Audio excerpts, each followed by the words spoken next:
all of these things that we do, it's like the instruments in an orchestra, right? Like your nutrition's like the trumpet, and your sleep is like the flute, and all these things that you do.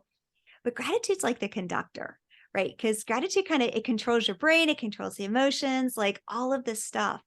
And everyone's like ready to go and ready to start the healing process. But once like that switch happens in your brain, and the conductor, gratitude's the conductor, and starts like, okay, let's play. And we're like, then everyone starts to work together. Hello, thyroid drivers. Welcome back to another episode of Thyroid-healthy Bites, a weekly podcast dedicated to helping you live well and eat well so you can feel well. I'm Ginny Mahar, your host and the face behind the apron at hypothyroidchef.com.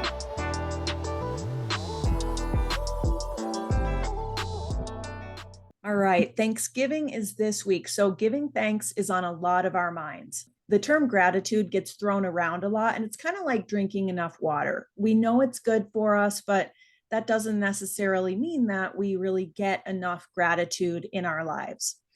Today's show is dedicated to gratitude. I wanted to do this show. I've been wanting to do it for a long time, not just because of the Thanksgiving holiday, but because the research on gratitude is so strong. This was actually a really key takeaway for me from my functional medicine health coach training. Studies have shown actually several times over that grateful people are less depressed, more resilient, more able to overcome trauma, handle stress, get along with others. Grateful people are more physically active, they struggle less with pain, they even experience more joy. This is a health supportive practice. And gratitude can be like, I think of it as like a thyroid healthy superfood for us thyroid thrivers when it comes to the thoughts and the practices that we feed our minds. I've always thought of gratitude as the most transformative force in the universe. So, in terms of how to adopt a thyroid healthy mindset, gratitude kind of tops the list. But how can we get the most out of it? How can we really up level our gratitude practice? Because as I've learned from today's guest, there's a lot more to it than just jotting down a few things you're grateful for. I'm so thrilled to introduce all of you to a very special guest who's here to talk to us about gratitude and how it's more than just being thankful. So with us today is breast cancer survivor, Hashimoto's warrior, #1 Amazon bestselling author, certified natural health coach, and host of the Gratitude Builds Fortitude Podcast, Holly Bertone. Holly spent 25 years rising through the ranks of consulting and federal government service before her failing health shattered her corporate dreams. Since then, she's leaned into her path of true purpose as a gratitude and mindset coach by helping women reverse the cycle of disease and transform their overall health and wellness. Welcome, Holly.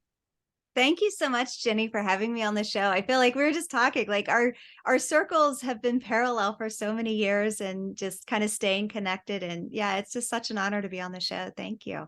Yes. Well, I know you're the perfect person to talk to us today about gratitude.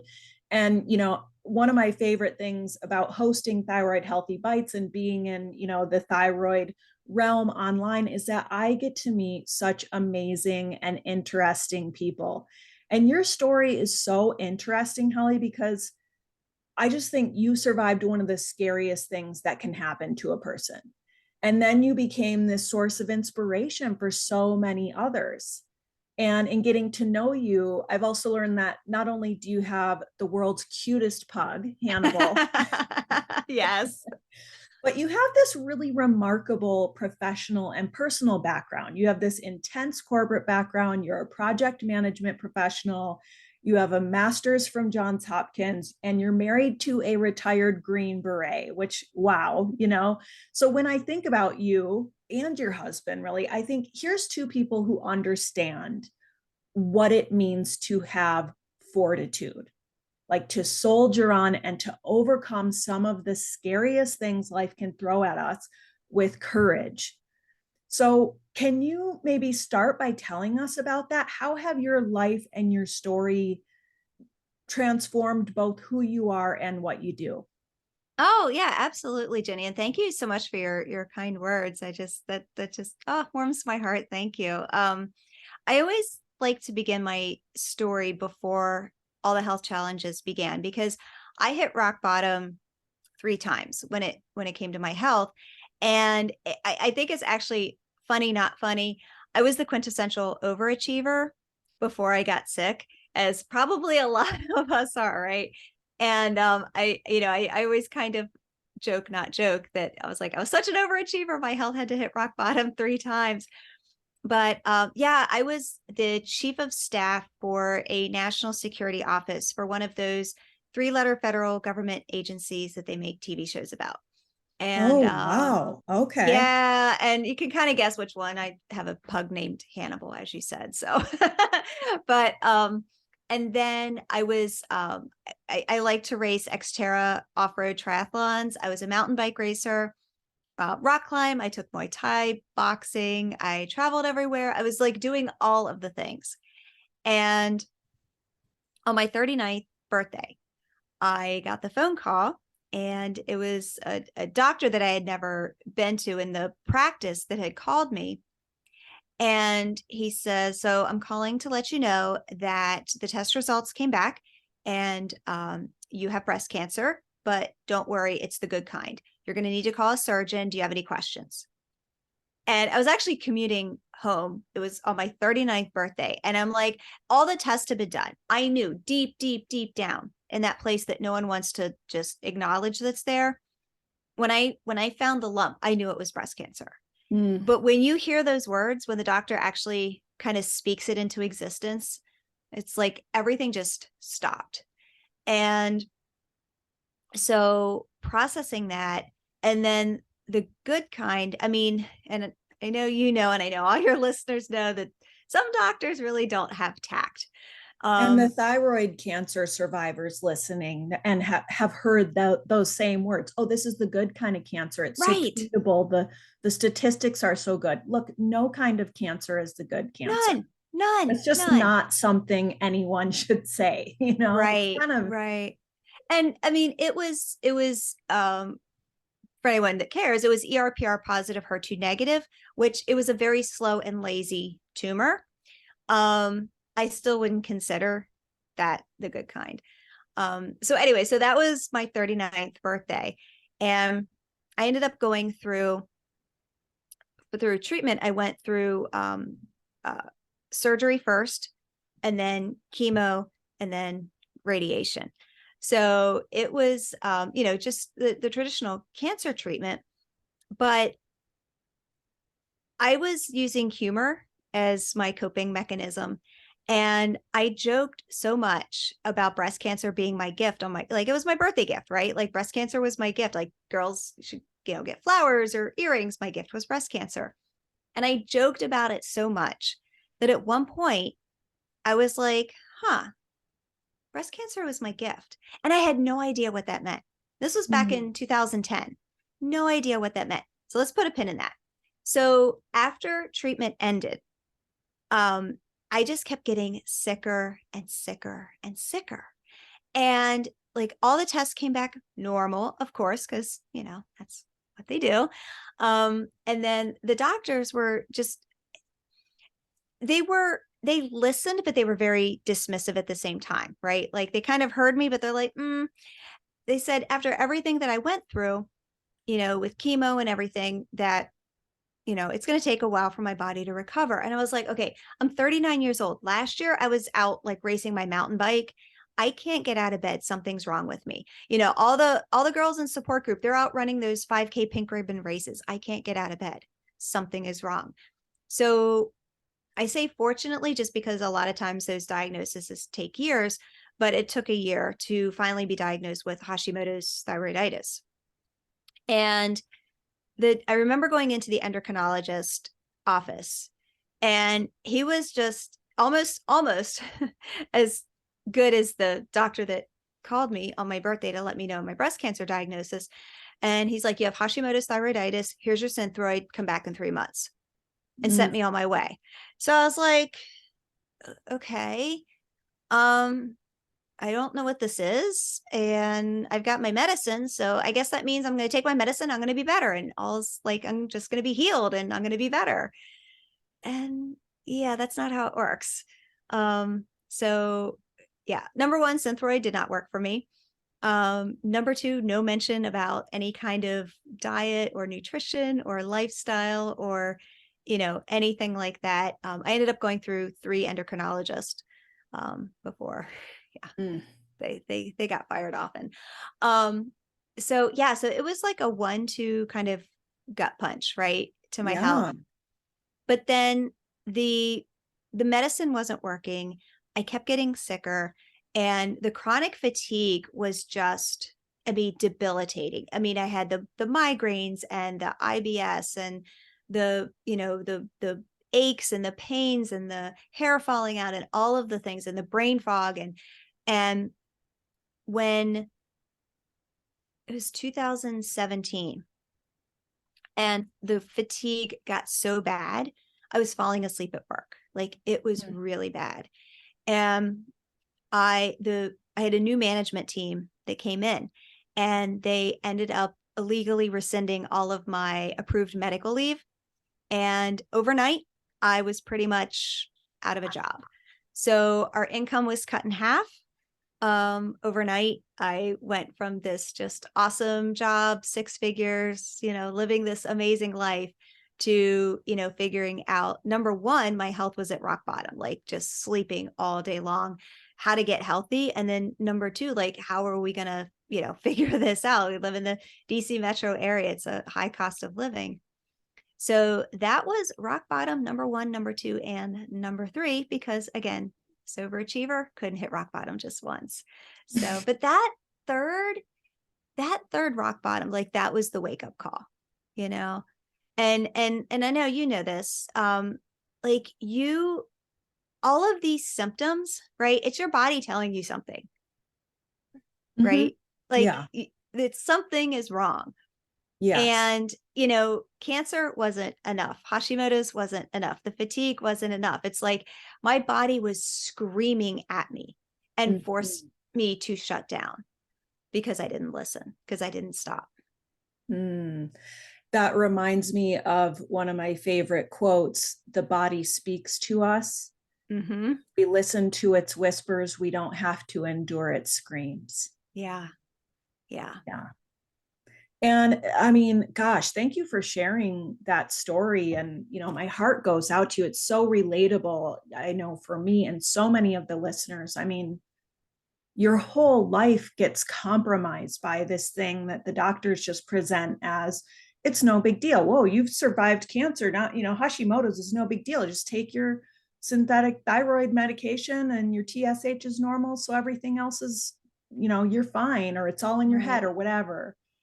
And a lot of us have that experience of finding out that there's a lot more to it than that. And it can actually be really debilitating, to the point where people are bedridden and unable to work.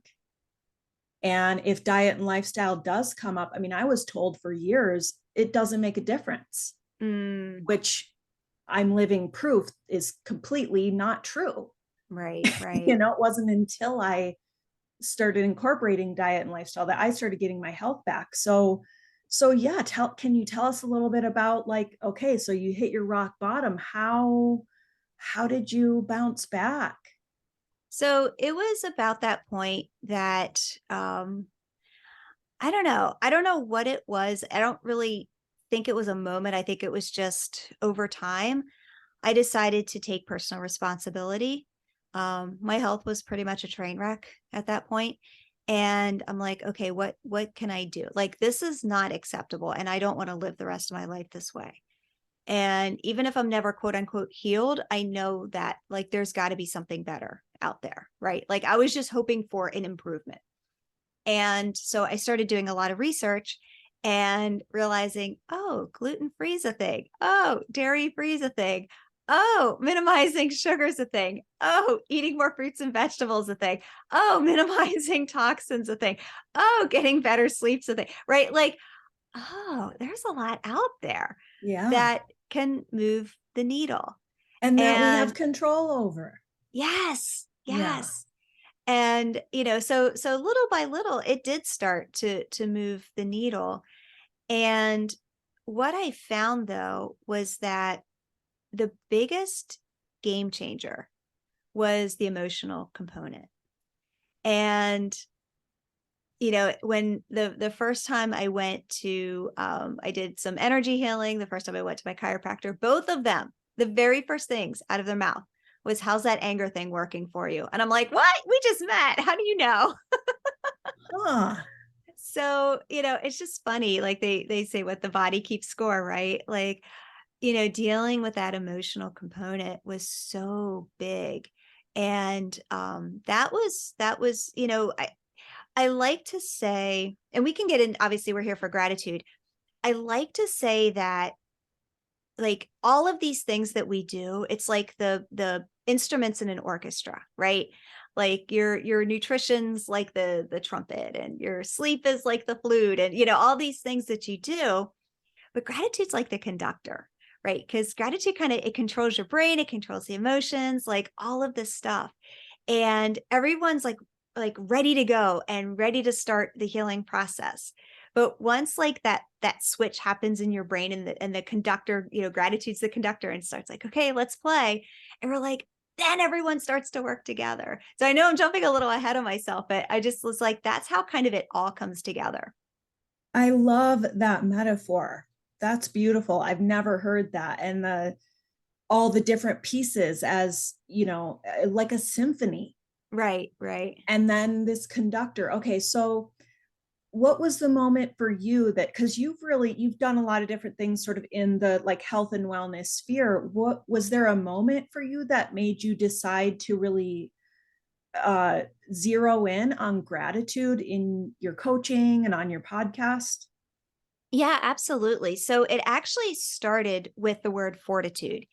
And just a quick backstory, my mother was diagnosed with Addison's disease when she was pregnant with me. So this was back in, don't do the math, 1971. Yeah, don't do the math if you're listening. So but her life mantra, like, she had years of being sick, years of being healthy, but she always said it builds fortitude. I heard this every single day of my life.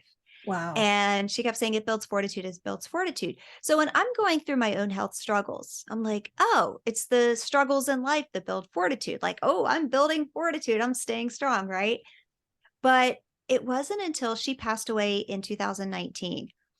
And I don't know, I just started thinking about this whole like fortitude thing. And I'm like, something's missing. And I wasn't sure what it was. And she was already gone. I mean, I kind of, asked spirit and everything, but I was like, there's a missing piece.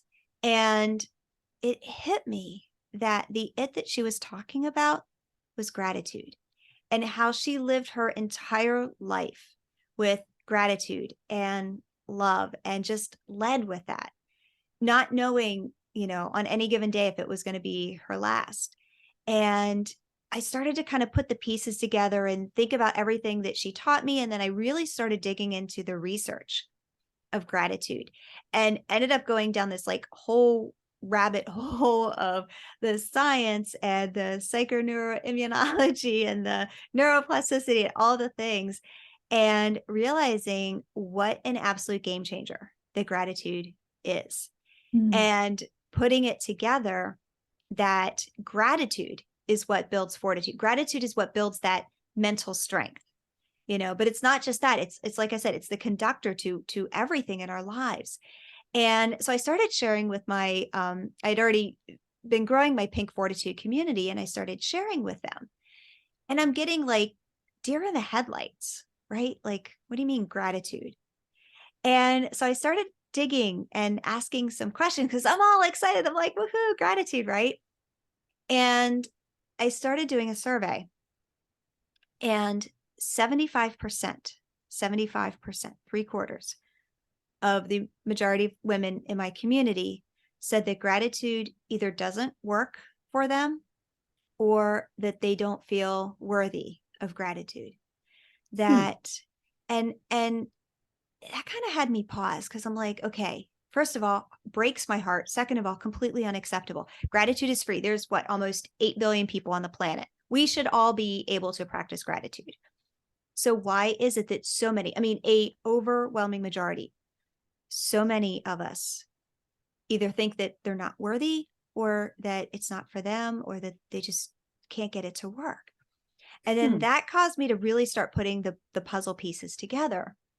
And I realized that it's number one, you've got your everyday stressors in life. Number two, you have your health challenge. But then you've got your health challenge also adds additional challenges, financial challenges, doctors being dismissive, relationship challenges, jumping from meds to meds, trying different protocols, nothing working, like people, falling out of your lives or, all these things, right? So it's just a compounded level of stress and kind of getting to that point where it's almost like giving up. And it's just when you're in that place, it's really hard to see that there's another side, that I should be grateful for this life that I have that's not what it's supposed to be, right? Like no one asked to get these diagnoses. So that's when I was like really starting to click in terms of, okay, this is why gratitude isn't working. So let's do something about it. So that's when I decided to flip it upside down, started coaching, started my podcast, and yeah, here we are. Yeah. Oh my gosh. Well, I'm really dying to hear about some of what you've learned about it, because I think so many of us have that idea that we can just jot a few things down, or, the typical things that you hear, have a gratitude journal, think of three things while you're laying in bed at night and things like that. So what have you found, like, as far as up leveling our gratitude practice? Like, are there some key things that you've learned along the way that really help make that practice of gratitude more effective for us? Yeah, that is a really good question, Jenny. And I think there's two parts to that. Number one is that gratitude's more than just making a list of three things. If you're on my Instagram account, like every other day, you see me kind of like that list of three things, throwing it out the window. And I'm not saying it's wrong or it's bad. It's just there's a lot more to it. But then that it is it's an inside out transformation, right? Like gratitude can literally change your life. But it's also from a place of everyone tells you 99.9% of the people out there tell you to make a list of three things. And it doesn't help with that inner transformation. But then also we're all different. And, gratitude should be on your own terms. I always like to say, meet gratitude where gratitude is at, and let gratitude meet you where you're at. And, you talked before about, kind of gratitude, like almost like water. And it's a word that just gets thrown around so much that it's kind of like you say water, water, water, water, water, water. And all of a sudden water doesn't sound like water anymore. Gratitude's kind of the same way. Like Mm. you hear it, oh, I'll just make a list of three things. That's how I got started. I'm not knocking the list. It's how I got started. And it works. About 25% of the people it works for. So that's awesome. But what about everyone else? Right. So I always like to say gratitude on your own terms. Like there's different ways to start approaching a gratitude practice. Maybe, you do that kind of morning power hour, or maybe you're someone who wants to walk and kind of like do that processing of gratitude as you're walking and experiencing, nature or what's outside or what's coming up. Maybe you're someone who wants to just go really, really deep with something, like just take a topic and just go really, really deep with it. Maybe you're someone who wants to just have a game around the dinner table, right? And just like everyone talk about what they're grateful for at the end of the day. Maybe you're someone that just wants to post on social media, like all your gratitudes, right? So there's different ways to get started that doesn't have to be that list of three things. So you kind of hear me, it's almost like tongue in cheek, right? Talking about the list of three things, but there's so many other ways that you can at least start to practice gratitude. But if it's one of those things where you're like, okay, I'm saying thank you or I'm doing my list and you feel good in the moment, but it doesn't have that just life altering, dramatic, profound change in your life. Not saying exactly you're doing it wrong, but it can be improved, right? And the list is like 2% of what gratitude can do. And you mentioned, I'm actually going to pull up some stats here. You mentioned earlier some of the science, and I want to kind of dive into a couple more of the statistics. Yes. Yeah, 20% more energy. So like basically practicing gratitude, scientifically proven to have, with all the different studies, 20% more energy, improve the quality of your relationships, exercise 33% more a week, 10% fewer stress-related illnesses, 16% less depressed, sleep better, 23% less stressed, and increase mental strength. And like, that's what I call the fortitude, right? So it can literally change your life, your entire overall health and well-being. It's just, I like to flip it upside down and kind of teach it from that inside out approach. I love that. And it is so powerful. Thank you for sharing some of the statistics on that, because it is almost like a thought medicine. And, one of the ideas that you mentioned is, maybe some people want to have a practice around the dinner table. And that's something we do as a family. We're big believers in like sitting down to dinner every night and things like that. And of course, with it being Thanksgiving week, that tradition of giving thanks before a meal is kind of top of mind. And I've been thinking about that. I mean, this is a practice that's done all over the world amongst different faiths, like non-denominational, there's so many different ways to practice giving thanks before a meal. So what are your thoughts on that practice? Yeah, absolutely. This is one of the most key practices with gratitude. And especially because, gratitude rewires your brain, right? To help you kind of go from that negative state to that positive state. Gratitude helps to rewire your nervous system to go from the sympathetic, the stress, the fight, flight, or freeze, to the parasympathetic, right? The rest and digest. And, our cells are always listening to us. They receive the food that we feed them. They receive the water, and they receive our thoughts, our emotions, right?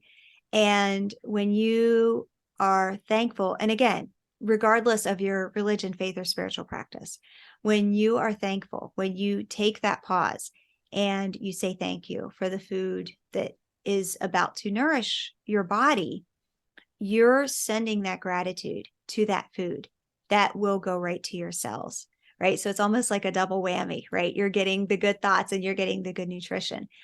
And here's the other thing too, and I know this is right up your alley from the food perspective, is, it's really easy to eat junk food.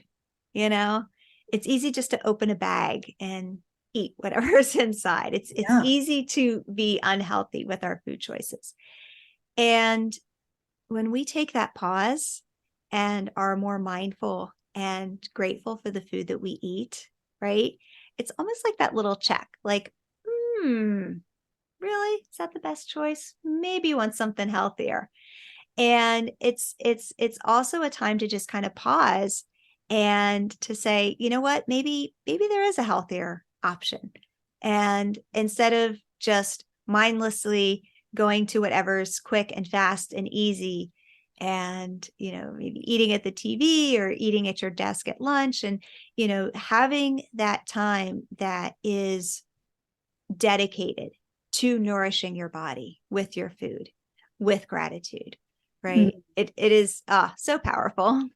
You're so right. It's so much easier to eat unhealthy food than it is to eat healthy food. I mean, healthy food requires a lot more preparation, handling, healthy choices. You got to figure out how to prepare it in a way that you enjoy the taste. But one theme I keep hearing like pop up in what you're saying is like worthiness, this worthiness piece sort of dovetailing with gratitude. And would you say it's true that maybe as we practice gratitude more, that worthiness piece sort of naturally bubbles up to the surface more, where we're like, I'm thinking about what I'm eating.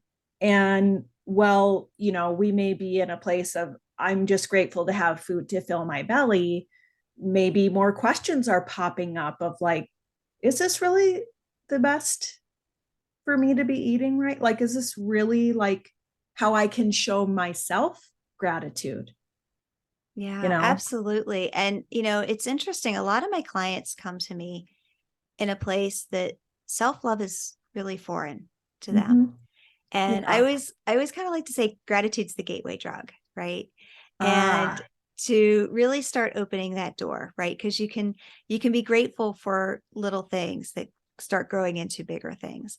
And when you have that gratitude for food that is going to nourish your cells, right? Nourish your body. And you have that place of mindfulness, that it really does open the door to self-worth, to that self-love, to starting to make better choices for your health. That, I am consciously making this choice to, okay, I'm going to consciously choose processed food over good food, to I'm now going to consciously choose to nourish my body with really good food. yeah. So it's a process. Yeah, well put. And, I love that image of giving the thanks over the food and that gratitude going into the food. I mean, that's getting into like some quantum stuff, even Right. on a cellular level, and right up there with gratitude as being something that's been proven, scientifically proven over and over and over to support your health. Also, I think it comes into the realm of mindful eating, Yeah. bringing, gratitude for our food and our meals, for our bodies, for the way that we, even for the work we did to prepare a healthy meal for ourselves or our families or the people we love and care about. It all sort of mixes together, and those things help us digest our food better. They help us get more nutrients from the food that goes into our mouths. Yeah. That emotional piece, the stress piece, the mindfulness piece, the gratitude piece is such a huge part of this healing journey. And it is something I'm kind of, this season 2 of Thyroid-healthy Bites, I'm really kind of focusing a lot on the emotional piece, because it is a missing link, I think, for a lot of people. Yeah. And I never want to fall into the trap of just food, because yes, food is powerful, but it goes so much bigger than that. And I think to really get to a place where we're even on a sustainable path with healthy eating that's lifelong, that can Right. support us forever and ever, where it's not like, oh, I'm on a diet for my thyroid. That's not what we're talking about here. We're talking about lifelong, sustainable, healthy changes to the way you eat, fundamentally, to the way you think about food. And that's not possible if there's not that self-love, that Right. worthiness, the gratitude, the mindfulness, all those other pieces of it. Yeah. So yeah, obviously lots of thoughts percolating from your words. So I just love your perspective on this. Are there any gratitude practices that you feel don't work, or just aren't going to like cut the cranberry sauce, so to speak? Like, Ah, yeah, I know, you kind of touched on the list of 3 things. It's like, it's not bad, but it's just, there's so many other ways to do it. Are there others that you feel maybe aren't the best use of our energy? yeah, I mean, definitely, like I said, the list of 3 things. And again, not that it's wrong. It's just, if it's not working or you're not seeing the results, there's other ways that you can get started. There's other ways that you can have that inner transformation. But the other thing too is, what I see so often is the journaling component. And, oh, I don't need to journal. And it's true, you don't need to journal to be grateful, but to have that kind of really profound inner transformation that gratitude can give you, the journaling component goes hand in hand with that. And that's one of the myths that I like to debunk is, it's like, yeah, I mean, you don't technically have to journal, but when you do and you put it all together, the magic really starts to happen. This might be kind of a hard question, but I've been wondering about this. Is there a dark side of gratitude? Like, I'm thinking of times that I, or maybe people I know, like buried their feelings of hurt or anger beneath this idea that I guess I should just be grateful. when sometimes what we really need to be is hurt or angry, to make those healthy boundaries with how people treat us, etc. Does that kind of make sense? Absolutely. And there absolutely is a dark side to gratitude. Almost from I don't know. I don't know the technical difference between toxic positivity and spiritual bypassing, but almost from a place of, oh, just be grateful.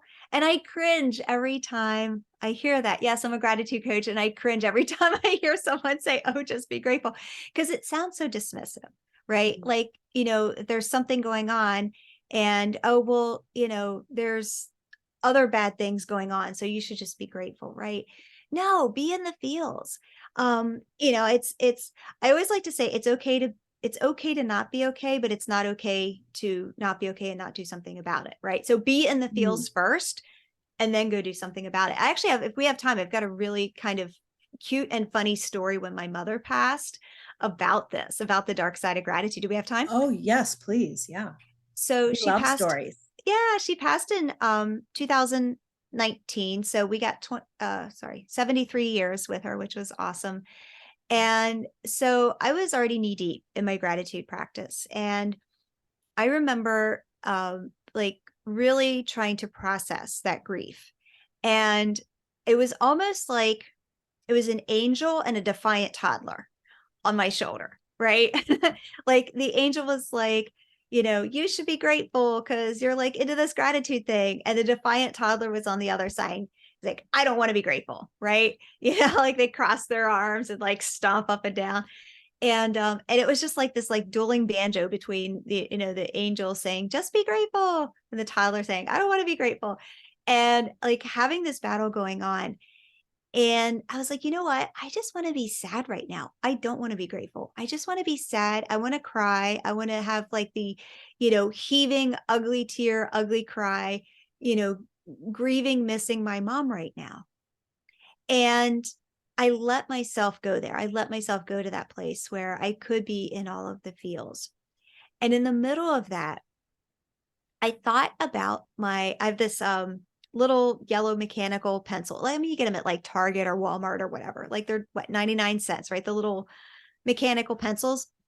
And for whatever reason, I was attached to this little yellow mechanical pencil. And in my head, I was like, I'm grateful for my yellow pencil.